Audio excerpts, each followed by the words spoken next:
Ikipe y'u Rwagasabo Amavubi ko yerekeje muri Maroc cyangwa se Morocco, murajya hehe?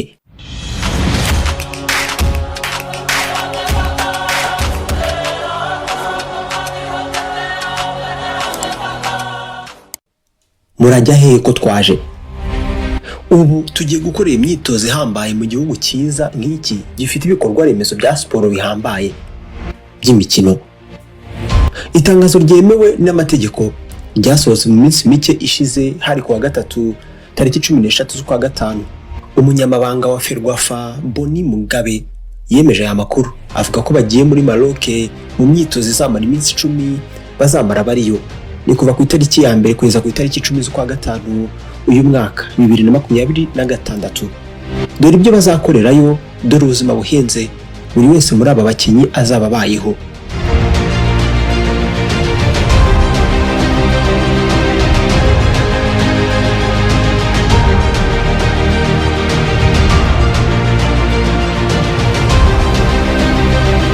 Nibagerayo bazakoresha ibikorwa remezo biri aharimo Agadir ndetse na Marrakech, babibyaza umusaruro bidasanzwe. Bisa nkaho turi mu bihe bikomeye cyane mu mupira w'amaguru mu Rwanda, kubera ko u Rwanda ikipe yacu y'Amavubi mu kanya gato cyangwa se ejo cyangwa se ejobundi baraza kuba bamenye abo bazasakirana nabo mu irushanwa ry'igikombe rya AFCON ejo ku itariki 19 z'ukwa gatanu muri Cafe. Bizarara bimenyekanye. Iyi myitozo tugiyemo tugiye gukora muri Maroc, mumenye ko ari imari ishyushye ku Mavubi. Ibi bizagaragaza intambwe ikomeye mu mitoreze y'umutoza Stephen Constantine uri mu gutegura abakiri bato munsi y'imyaka 23 ndetse n'abakuze, mu gihe imikino ya AFCON n'abazakina muri Olympique bigiye kujya hanze mu kwa 9 no mu kwa 10 uyu mwaka. Kubera ko Ferwafa ndetse n'ishyirahamwe ry'umupira w'amaguru muri Maroc bagira ubufatanye bukomeye cyane.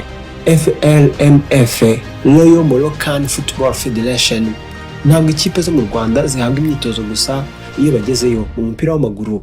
Hoya, iyo bagiye muri Maroc, iyo bagezeyo bafatwa nk'abami, bahavana ubumenyi buteye ubwoba. Dore icyo uru rugendo ruvuze ku ikipe y'Amavubi ndetse nuko babaho iyo bagezeyo bitandukanye n'uko uri kubitekereza. Ese umunsi wabo uba uteye gute? Iyo babyutse bakora iki? Ntabwo wabyumva, gusa biba bimeze nko kongera bakaba bashyashya mu kujyana n'abategereje imyaka 23 ndetse n'abakuru. Umutoza Constantine ashaka kureba neza ngo bimeze gute muri ibi byiciro byombi bibiri uko ari bibiri. Ibi bimuha ububasha bukomeye mu kuzamura impano z'abana bato. Muri Maroc bazakina n'ibihugu birimo Tanzania. Ibi bizahereza Amavubi amahirwe akomeye, kubera ko ni nko kunyura mu isuzuma ryo muri Afurika y'Iburasirazuba. Usibye kuba bizabaha imbaraga binyuze mu bumenyi, gukina n'Abanyacomoros ni ibintu bizabahatira kwiga kuba ku murongo ndetse no kurinda ikibuga. Maroc ni igihugu gifite bimwe mu bikorwa remezo byiza bya siporo uzigira ubona ku isi muri iki gihe. Ibi bizahereza Amavubi ikirere cyiza mu kwibanda ku mupira w'amaguru no kuzamura urwego rw'imikinire rwabo badafite ibirangaza byinshi.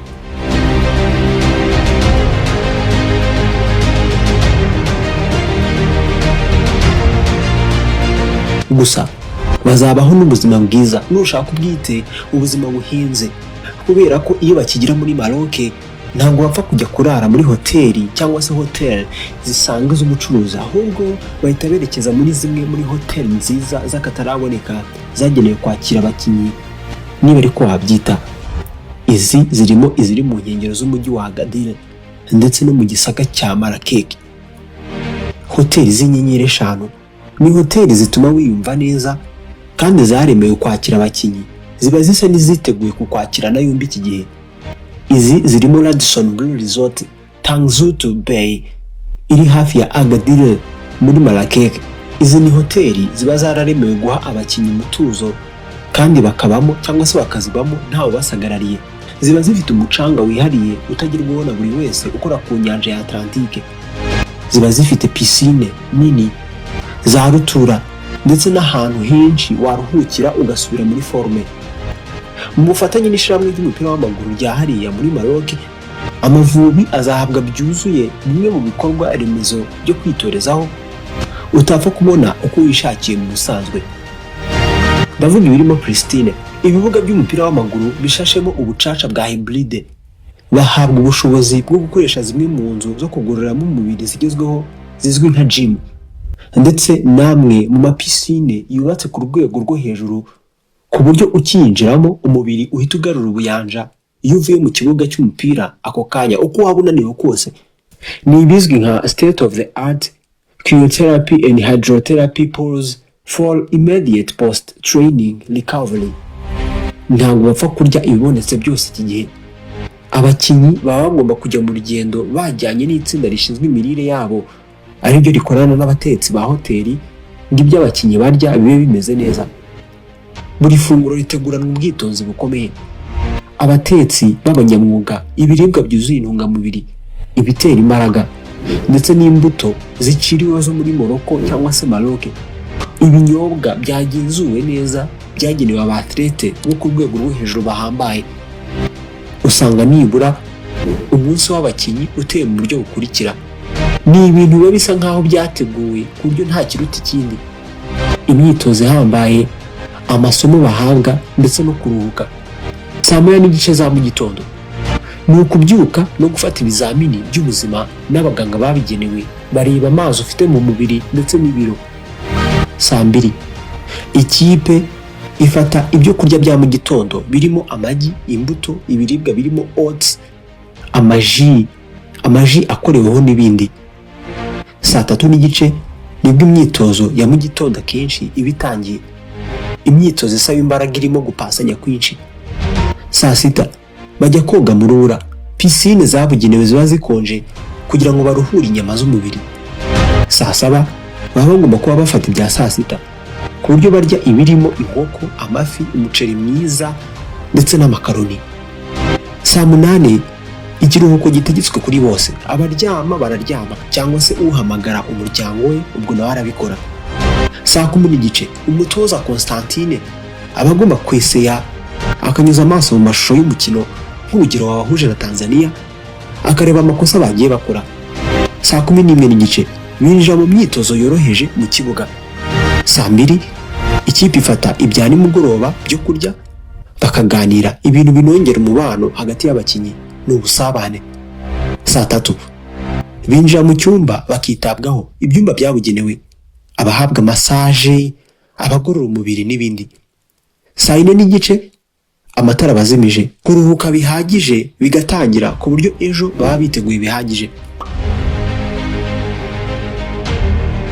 Ibi ni ibintu bizaha Amavubi ubushobozi bwo kwinjira mu mikino izaza, nyamara Amavubi yarahindutse cyane. Imyitozo idasanzwe kandi ukora ubayeho nk'umwami. Muri make Ferwafa yahisemo abatarengeje imyaka 23 ndetse n'Amavubi y'abakuze kugira ngo bazahagararire ibice byose. Tanzania itoroshye igomba kuzahageza Amavubi nayo agakomera ku ruhando mpuzamahanga. Comoros ni kimwe mu bice bya Afurika byihagazeho mu bice bya Afurika kugeza ubu. Gukina nabo ibi bizerekana niba tactique n'uburyo bw'imitoreze bwa Constantine bwiteguye gutanga umusaruro.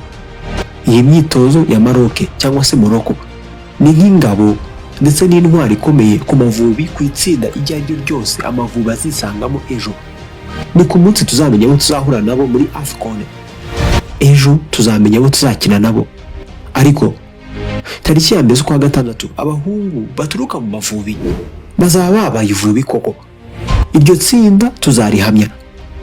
Ishyirahamwe ry'umupira w'amaguru mu Rwanda n'irya Maroc basanzwe bakorana cyane kuva kera. Ubanza ari nayo mpamvu ibi ngibi tutabyita amahirwe cyane, ahubwo ari umusaruro w'umukoranire. Maroc ni hamwe mu hantu haza habo niba ushaka kwitegura igikombe cy'isi cyangwa se amarushanwa ya AFCON. Ni ukuvuga ngo u Rwanda rwaguye ahashashe.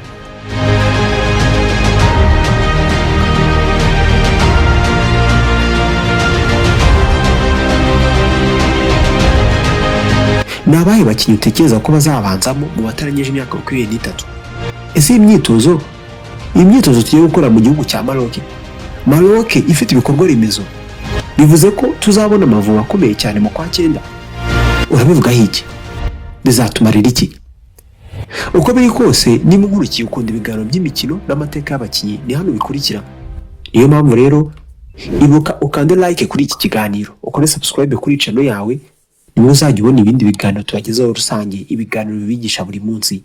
Yitwa Samuel Mugisha, ibi birihutirwa naho ubutaha.